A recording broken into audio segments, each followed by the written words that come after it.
Hey everybody, Raven here, and today I'm really excited to share with you a really cool search that we're going to have, and that is a Standing Liberty Quarter search.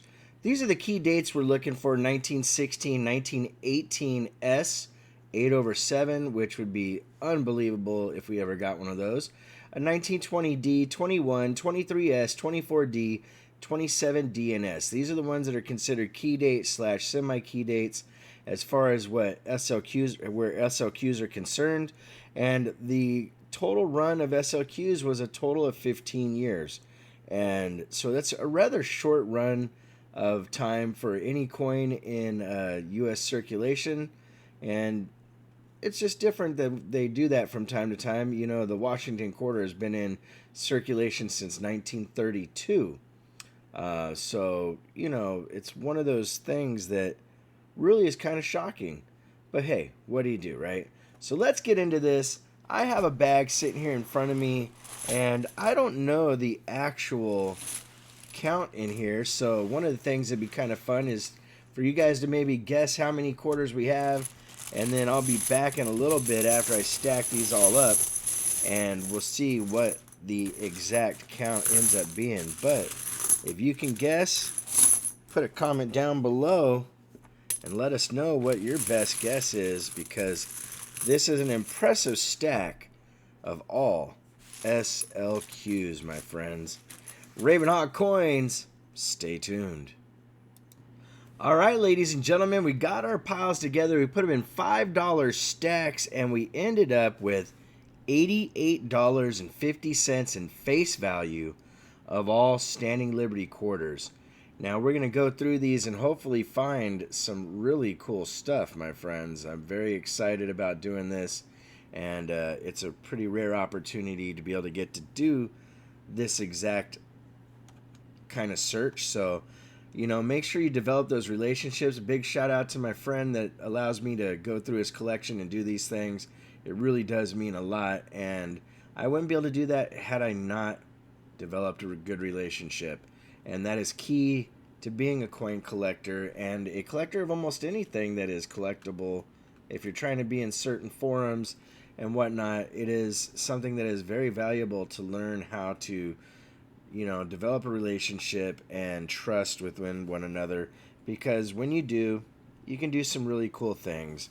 And again, I'm honored. So let's get into this. We're going to turn on this full scope coin scope right now and see what we start getting. All right, ladies and gentlemen, so we have the full scope up, and I'm going to try my best to do this some justice, and we'll talk about the years and dates as we go through it. We got a 1925, not a bad looking coin. Of course, you know, SLQs are becoming harder and harder to get. I would have thought that their value would be a little bit higher than they are currently, but SLQs have kind of stayed around the same values for quite a while. But we're starting off with a 25, more of a common date. Let's see what we have next here. We have a 1930S. You can see the mint mark right there from San Francisco. And of course, you know, that's not one of the ones that we're looking for as far as key date or semi-key date, but still pretty cool. And I'm going to make a pile that shows the distribution of the dates that we have as we go through this. So the next one up for grabs here is a 1926, and that looks to be a Philly. Not a bad looking coin. And I really like the overall design of this coin. I really think that the classic eagle on the reverse is something that's really, really neat. And most of these are full date, so we'll try to keep it in order here. And I've already lost my train of thought, for not train of thought, but my spacing. So we'll put the 20s together and the 30s right there. Hopefully we'll get some in the teens and maybe pick up a key date in here. You just never know. We got another 1926 in the mix. So far the 26s are coming out strong. The 20s are being represented. And of course, this was only produced for 15 years. So, you know, a majority of them, I think, are going to be in the 20s, of course. And, you know, if we're lucky to get our hands on a couple keyed 18 dates, that would be pretty cool. So far, the 20s are in the lead. But I feel very honored to be able to do this search. This thing it's really cool to see them. You know, at least they have full dates. From my experience, it's very, very hard to find them in really nice condition most of the time. And when you do, you're going to pay a pretty penny. And one of the most important key things is when you're dealing with a higher grade SLQ is right here. If you get what's called a full face or full head, that is actually a really, really cool find, and lets you know that you have a very, very nicely done coin. So we got a 1925, and a lot of these are a little bit slicker, but they should have full dates. And that's one of the things, kind of like Buffalo nickels have worn out dates. Usually a lot of SLQs have worn out dates. And I'll go through a number of these, and then I'll probably go through, oh, this one has some nice toning on it at least, so that's kind of cool. Very nice, and still a good amount of detail for a circulated coin. Nice to see the rainbow toning on it. And now we'll look at the reverse here as well. It's also got the same kind of toning. So this probably sat in some type of an air flip or whatnot over the years, and gained some nice color. So that's actually, in my book, a little bit of a highlight for what we have going on here. 20s are in the lead as far as numbers. We got a 27, and we were hoping for a Denver mint on this, but this one is a Philly. The Denver and the San Francisco are the ones you're looking for in the 27s. And it's still a pretty cool coin. Next one up is going to be right here, 1926. Again, not one of the key dates, but still most of the production runs of the SLQs weren't really high numbers. I mean, and a lot of other coins, 13 to 16 million would be considered more of a key date, you know, a semi-key date. But for the Flying Eagles, I mean, Flying Eagles, the SLQs, that's the majority of their numbers were kind of low, and some of the numbers were even in the hundreds of thousands, which is pretty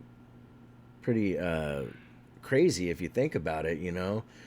Some of the more key dates, the 27 DNS, those were like less than 1 million minted, and that is pretty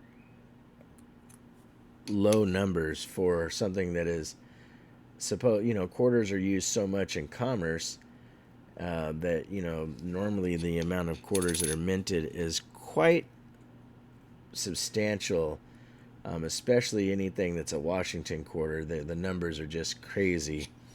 All right, so far we've got only two from the 30s, and the rest have all been from the 20s. I'm hoping we find something in the teens.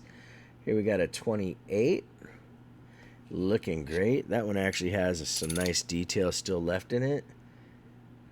And but if you start collecting SLQs, realize they're hard to find raw and high grade.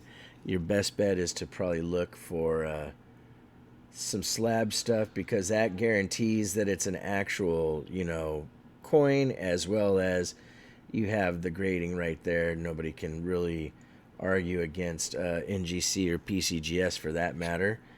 I'd be surprised if you find much in the way of annex in SLQs, but I could be wrong. You know, people tend to grade everything out there. So we're getting a majority of the common dates, as I would come to expect from doing a search. You know, sometimes you get really lucky. This one has some nice toning to it again on the edges of the rims there. Let's turn it around and look at the reverse. The reverse has really gorgeous toning on the below the bird, on the wings and whatnot up top. And even with the beautiful toning, this thing still has quite a bit of circulation, but still a really cool coin. All right, next one up is a 1926. So yeah, like I said, we're going to get the majority of common dates, I'm sure, and there's nothing wrong with that, because it is pretty cool to be able to look through so much in the way of quarters And again, another 1926 Philly. So that's more of the common year. We got a one that looks like somebody polished it up a little bit here, a 1927, and I don't see a mint mark there. I wish we did, because that would have been more of a key date on our list. But hey, what do you do? You know, still very, very cool. All right, let's see what the next one is, my friends. And what I'm going to do is, we got a 1929 San Francisco. You can see the S right there by the date. And, you know, very cool coin. I was hoping that would say a 27 and have the S, but hey, what can you do? All right, we got a 27 Philly, another one of the more common dates, of course. And like I said just a second ago, this is probably going to be a majority of what's there. So what I'm going to do is I'm going to pause for a little bit. We got a 1930S. I am going to come back to the camera, and I'm going to take a look through these and see if I find anything neat. I'll probably about halfway through, if I haven't found anything too exciting, what I will do is show you the distribution of what we have. And so far, as you know, the majority has been in the 20s. This is now number 3 in the 30s. And got the fingers crossed, hopefully get a key date out of this. Ravenhawk Coins, stay tuned. All right, everybody. So we got through roughly $15 of SLQs, and we got our first really cool find. Check this out on the scope. Here we go. Right there, 1927 Denver. Ladies and gentlemen, there were under 1 million of these made. I think it was about 960,000 total.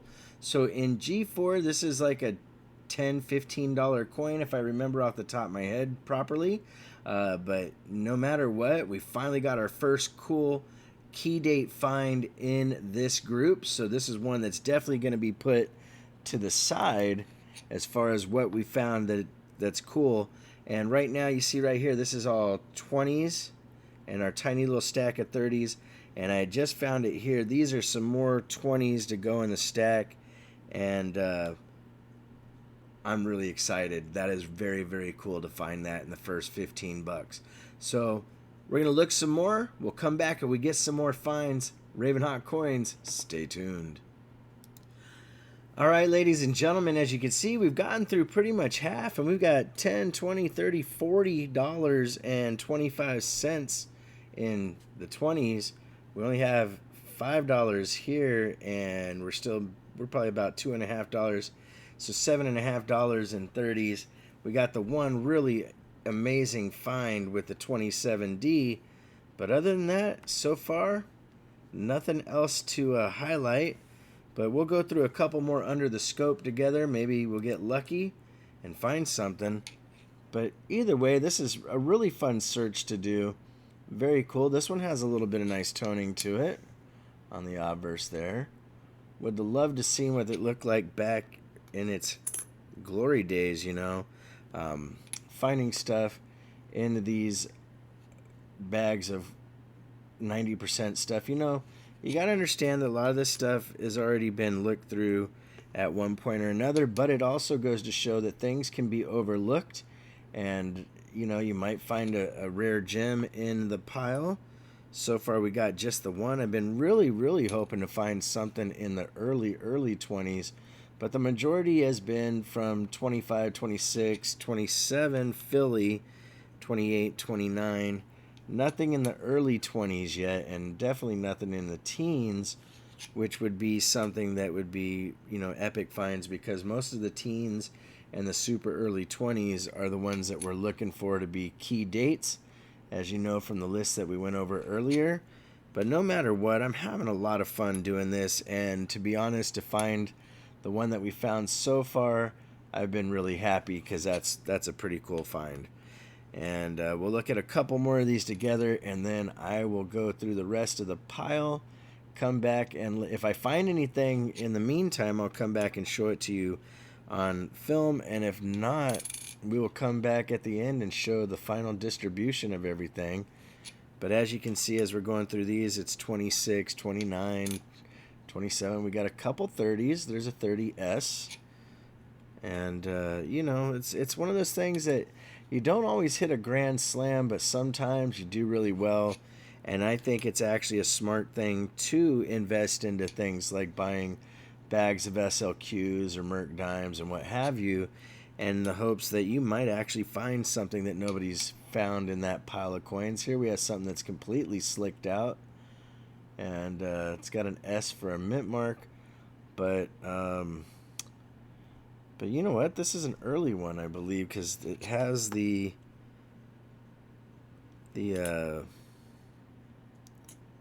breast that hangs, but I could be wrong. I'm not really the expert when it comes to SLQs, but I'm thinking that's probably just in the 20s. And unfortunately, because the date's worn out, we won't get to say, you know, emphatically what date it is. So we'll put it in the 20s pile and call it a look. And there we go. We got the 28. And I think what I was thinking of is the sash used to have both of the appendages, so to speak, exposed. So then we got another 27 Philly. The 27s are pretty common, it seems, for Phillies, but not the D and the S. We've only got the one find so far. I'll get through the last few of these, and then I will go through the rest of the coins in the stacks. And like I said, if we find anything cool, I'll bring it back and put it up under the scope. Another 29. And we have one last coin in this pile, and then we will I'll look towards the other stuff. So this one is a 26 in fairly okay condition, not a bad looking coin for its age, almost 100 years old. Reverse has some nice detail still left to it, so pretty cool. But we will look through the rest and hopefully find some good stuff. Ravenhawk Coins, stay tuned. Alright everybody, well I got through the rest of the SLQs, and unfortunately for the entire search, the majority was in the 20s, less than $15 in the 30s, and the one really cool find, the 1927 Denver. And I'll show that under the scope one more time, because that was the coolest find. I still wouldn't get discouraged from searching through large amounts of SLQs if you have the opportunity, because the payoff could be really good. Like always, if you want to correspond, it's ravenhawkcoins@gmail.com. Our P.O. Box is 721-296, Norman, Oklahoma 73070. Like always, please make sure to take care of one another, and we'll see you real soon. Ravenhawk Coins, have a great day.